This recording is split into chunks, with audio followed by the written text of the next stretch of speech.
Oye, ¿alguna vez nos hemos parado a pensar en la brujería que ocurre dentro de nuestros móviles u ordenadores? ¿En qué sentido? Pues, a ver, ¿cómo es posible que una máquina que, en su nivel más básico, solo entiende de hay corriente o no hay corriente, pueda, no sé, mostrarnos una película en 4K? ¿O permitirnos hablar con alguien en Australia? ¿Sí? Exacto. O calcular la trayectoria de una sonda a Marte. Es que no tiene sentido. Es que esa es la pregunta clave, el corazón de toda la computación. Porque al final, todo se reduce a dos cosas. ¿A cuáles? Los datos, por un lado, y las instrucciones que dicen qué hacer con esos datos. Vale. Y el gran reto siempre ha sido ese, crear un puente entre nuestro mundo, que está lleno de matices, de letras, de colores, y el mundo puramente eléctrico y binario de la máquina. Pues hoy vamos a cruzar ese puente. Para este análisis nos basamos en un documento técnico que es, bueno, bastante denso. Un poco, sí. Trata sobre la representación y comunicación de la información en sistemas digitales y nuestra misión es desgranarlo, sacarle el jugo. Traducirlo un poco, ¿no? Eso es. Vale, vamos a desmontar esto. ¿Cómo pasamos de un simple interruptor, un encendido apagado, a todo el universo digital? Pues el primer paso es ponernos de acuerdo en un idioma. Y como casi siempre, los humanos empezamos por lo que tenemos más a mano. ¿Las manos? Exacto. Nuestro sistema decimal, la base 10, es porque tenemos 10 dedos. Es lo intuitivo para nosotros. Claro. Pero un circuito no tiene dedos. Para él lo más simple, lo más intuitivo son dos estados. Hay voltaje, un 1, o no lo hay, un 0. Ese es su idioma, el binario. Y ahí la clave es la posición, ¿no? Igual que para nosotros un 9 no vale lo mismo en el número 90 que en el 109. Justo. Es un sistema posicional. Y para traducir entre nuestro mundo y el suyo, existe una herramienta matemática clave, A ver. el teorema fundamental de la numeración, que si ves la fórmula en el documento, Uf, se la ha visto. N es igual a la sumatoria de x sub i por b elevado a i. Se te cruzan los ojos. totalmente. Pero la idea que hay detrás es súper simple. Imagina que es como una máquina de cambio de divisas universal. Ah, sí. Sí, tú le metes un número en una divisa rara, como el binario, y la máquina te dice al instante cuántos euros son. Vale, me gusta la analogía. Por ejemplo, el número binario 1001. No es 1001, claro. No. Si lo metes en la máquina, te dice, esto es 1 por 2 al cubo, más 0 por 2 al cuadrado, más 0 por 2 a la 1, más 1 por 2 a la 0. A ver, que sería 8 más 0 más 0 más 1. 9. Ahí está. Vale. El 1001 binario es nuestro 9. La máquina de cambio funciona. Y funciona para cualquier base. Es el traductor universal. Entonces, si el ordenador solo entiende binario, hay algo que siempre me ha chocado un poco. Dime. Cuando ves código de muy bajo nivel o los códigos de color en una web, por ejemplo, te encuentras cosas raras como FFD7000. Hexadecimal. Eso, una mezcla de letras y números, base 16. Si la máquina no lo necesita, ¿por qué nos complicamos la vida con ese galimatías? Es una observación genial, porque la respuesta es que no nos la complicamos, nos la simplificamos. ¿Cómo? Esa herramienta no está ahí para la máquina, está para nosotros, para los humanos. Ah, Imagínate leer una cadena binaria larguísima como 11111110101010111. imposible. Te equivocas seguro, te dejas los ojos. Pues eso. El hexadecimal es simplemente taquigrafía, una abreviatura para no volvernos locos. ¿Un atajo? Y lo brillante del sistema es que la conversión es directa. Como es base 16, necesitas 16 símbolos, del 0 al 9 y luego de la A a la F. Claro. Y cada uno de esos 16 símbolos corresponde, de forma exacta, perfecta, a un grupito de 4 bits. Ah, vale. O sea, no hay que hacer cálculos raros. Es como tener una chuleta, una tabla de equivalencias. Exacto. El 1111 siempre es una F. El 1010 siempre es una A. Así que esa cadena horrible de antes se convierte en FD6E. Mucho más compacto, desde luego. Es una capa de traducción para que los humanos podamos hablar con la máquina de forma más cómoda. Ella sigue pensando en sus ceros y unos. Entendido. Pero estoy pensando que todo esto son números. Y mi mundo digital está lleno de palabras, de texto. Claro. Y no solo números positivos. ¿Qué pasa con los negativos? O con un número como pi, que tiene infinitos decimales. ¿Qué truco usamos para que un hola se convierta en esto? Es que una pregunta lleva a la otra. Con los números negativos la solución fue muy ingeniosa. ¿Cuál? Se decidió reservar un bit, normalmente el primero de todos, para que actuara como una bandera de signo. En plan, si es un 0 es positivo y si es un 1 es negativo. Justo eso. Parece sencillo, pero en el documento se mencionan varios métodos, complemento a 1, complemento a 2. ¿Por qué tantos? Bueno, porque se probaron varios enfoques, pero el que se impuso de forma casi universal es el complemento a 2. Espera un momento. ¿Por qué ese? ¿Qué tenía de especial? Pues una genialidad de la eficiencia. Simplifica una barbaridad el hardware del procesador. A ver, explica eso. Estar. Usas el mismo que ya tienes para sumar. Ah, claro. Todo se reduce a hacerlo más simple, más barato y más rápido para el chip. ¿Entendido? Es una solución elegante. Y tiene una peculiaridad curiosa. El rango de números que puedes representar es asimétrico. Con un byte, por ejemplo, puedes ir desde -128 hasta +127. Siempre hay un negativo más en el saco. Siempre. Vale.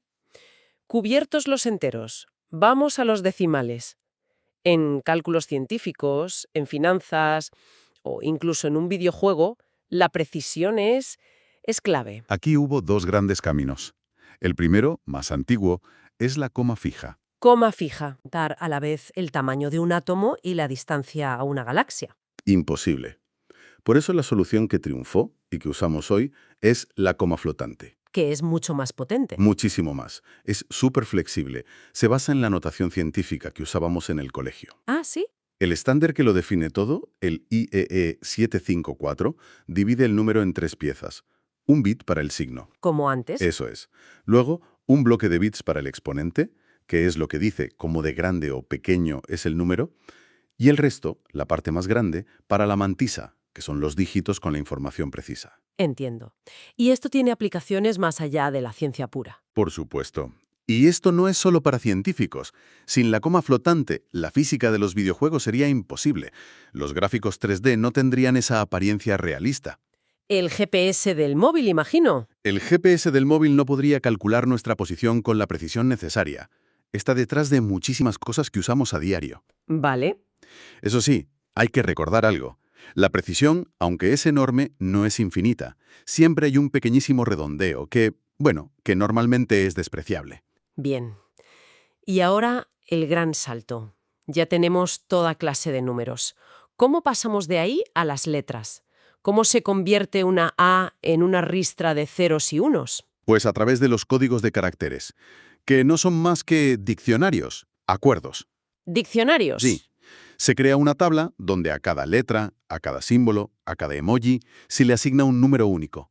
La letra A es el número 65, la B es el 66, el símbolo del euro es el 83640. Y esos números, como el 65, ya sabemos representarlos en binario. Es un mapa. Exacto. La historia de esos diccionarios es la historia de la globalización en realidad. Ah, ¿sí? El primero fue ASCII, un estándar muy americano. Con 7 bits le bastaba para el alfabeto inglés y poco más. Claro, ahí no cabía nuestra ñe ni los acentos. Para eso se amplió a 8 bits. Pero el mundo es mucho más grande que el alfabeto latino, ¿no? Muchísimo más. Y por eso el estándar que lo ha conquistado todo es Unicode. Su misión es dar un número único a cada carácter de cada idioma del planeta, vivo o muerto. Una locura. Y el formato que usamos para escribirlo, el UTF-8, es la razón por la que hoy podemos mezclar en un mismo email texto en español, japonés, árabe y añadir el emoji de la paella sin que el sistema explote. Es un sistema diseñado por humanos y para humanos. Un diccionario perfecto. Sí, y es fascinante contrastarlo con cómo una IA podría aprender el concepto de una letra, que es algo mucho más abstracto. Ya volveremos a eso al final. De acuerdo. Ya lo tenemos todo codificado. Números, textos, símbolos. Todo es una secuencia perfecta de ceros y unos. El siguiente paso es mover esa información. Comunicarla. Enviarla por un cable de fibra óptica, por el Wi-Fi de casa. Pero claro, el mundo real no es un laboratorio. Está lleno de imperfecciones. ¿Qué puede salir mal en ese viaje? Pues dos grandes villanos siempre al acecho. El primero es la atenuación. ¿La qué? La atenuación. La señal pierde fuerza con la distancia, como un grito en un valle que se va apagando. ¿Vale? Y el segundo, que es más peligroso, es el ruido. Interferencias de todo tipo que pueden literalmente darle la vuelta a un bit. Que un 1 se convierta en un 0 o al revés. Y un solo bit erróneo te la puede liar, ¿no? Te puede cambiar un número, una instrucción. Puede corromper un archivo entero. ¿Y cómo luchamos contra eso? Porque la comunicación, oye, funciona bastante bien. La solución es un concepto clave: redundancia. Añadir cosas. Sí. Y lo fascinante aquí es que, para que la comunicación sea más fiable, tenemos que añadir información extra. Información que no forma parte del mensaje original, pero que actúa como una red de seguridad. Me recuerda a cuando de niño mandaba una nota en clase y ponía al final, PD, si no te llega esta nota, avísame. Es una analogía perfecta, ¿sí? Y me trae a la mente una anécdota. Mucha gente recordará el chirrido espantoso de los antiguos módems de 56K. Uf, sí. Pues gran parte de ese ruido era en realidad una negociación muy compleja entre los dos aparatos para acordar precisamente esto: ¿qué sistema de corrección de errores iban a usar? ¿Anda? Esa fiabilidad que hoy damos por sentada, antes era una batalla constante contra el ruido de la línea telefónica. Increíble. ¿Y cuál era el primer arma en esa batalla? El más básico y a la vez el más elegante es el bit de paridad. A ver. La idea es muy simple. Coges tu byte de datos, tus 8 bits, cuentas cuántos unos tiene y añades un bit extra, el noveno, ¿Para qué? para que el número total de unos sea siempre par o impar, según se acuerde. Ah, Si el receptor cuenta los unos y no le da un número par, sabe al instante que algo ha fallado en el camino. es una alarma de incendios muy simple. Pero, un momento, ¿y si fallan dos bits a la vez? Buena pregunta. Si un 1 se convierte en 0 y un 0 en 1, el número de unos seguiría siendo par. El error pasaría desapercibido. Exacto. Has dado en el clavo de su limitación. El bit de paridad era un buen primer intento, pero tenía ese punto ciego. Entonces, ¿qué se hizo? Pues los ingenieros se preguntaron, ¿y si en vez de comprobar por filas, comprobamos también por columnas? Y de ahí nació la paridad cruzada o vertical. ¿Cómo funciona eso? Organizas los datos en un bloque, como una tabla de Excel.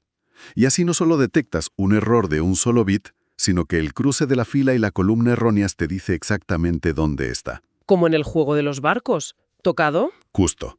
Tocado y hundido. Ya no solo detectas, sino que puedes corregirlo. Eso es un salto de gigante. Pasar de algo está mal a esto es lo que está mal y así lo arreglo. Totalmente. Y a partir de ahí fue una carrera por crear códigos cada vez más inteligentes, culminando en el campeón indiscutible que se usa hoy en casi todo. ¿Cuál es? Los códigos de redundancia cíclica, o CRC. El nombre ya intimida un poco más. El concepto es pura magia matemática. Imagina que tu paquete de datos, esa ristra de ceros y unos, es en realidad un número larguísimo. ¿Vale? Lo que hace el CRC es dividir ese número por otro número, un número mágico secreto, un polinomio generador que conocen tanto el emisor como el receptor. ¿Y qué se envía? Pues no se envía el resultado de la división, se envía algo mucho más pequeño y potente: el resto. El resto de la división, lo que sobraba. Sí, ese resto es como una firma digital única, un código de control muy corto que se añade al final del mensaje. Entiendo. Cuando el paquete llega, el receptor hace la misma división con el mismo número mágico. Si el resto que obtiene es 0, sabe con una certeza casi absoluta que los datos están perfectos. ¿Y si no es 0? Si sale cualquier otra cosa, sabe que se han corrompido y pide que se lo envíen de nuevo. Es casi imposible que el ruido altere los datos de una forma tan casual que por pura chiripa produzca el mismo resto. Es la columna vertebral de la fiabilidad de Ethernet, de Wi-Fi, de casi todo lo que usamos. De casi todo, sí. Es increíble. Hemos pasado de la idea de un interruptor a construir lenguajes como el binario y el hexadecimal. Hemos visto cómo representar cualquier tipo de información, desde un número negativo hasta un texto en japonés con Unicode. ¿Y cómo protegerlo? Y hemos terminado viendo cómo esa información viaja por el mundo protegida por una armadura matemática elegantísima, como los CRC. Es un viaje desde la física más básica de un transistor hasta la lógica abstracta que gobierna las redes globales. Entonces, ¿qué significa todo esto? Que debajo de cada clic que hacemos, de cada mensaje que enviamos, de cada me gusta, hay una sinfonía silenciosa de lógica y codificación que funciona sin que nos demos cuenta. Es la arquitectura invisible sobre la que se construye nuestro mundo digital. Totalmente. Exacto.